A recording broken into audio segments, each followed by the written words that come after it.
Passiamo ora all'ultima specialità in programma, sono i 100 stile libero. E partiamo con la categoria ragazzi femmine. Sono previste 7 batterie. Nella prima troviamo Carlotta Morandini in corsia 3, Caterina Maggiolo alla 4 e Francesca Dalla Torre alla 5.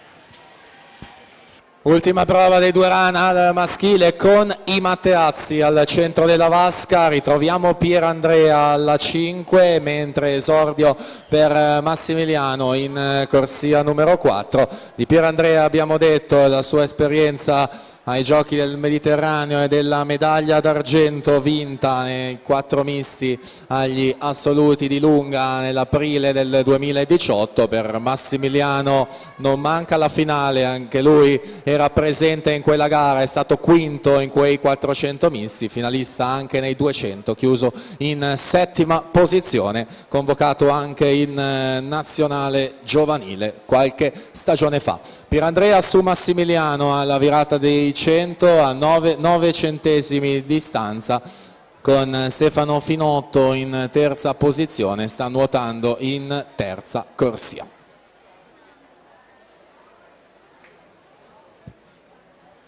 Specialisti entrambi, abbiamo detto, delle gare dei misti 200 e 400 e naturalmente la frazione della rana è una delle più importanti, quindi in grado di nuotare comunque ottimamente anche questa prova più lunga della rana.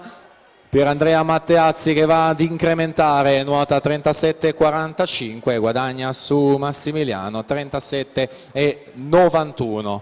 Comunque in pieno controllo della situazione al centro della vasca, non solo i Matteazzi ma anche Finotto, Townsend. Dovrebbero esserci problemi per l'ingresso nella finale, anche Giovanni Busato che sta nuotando in corsia numero 2.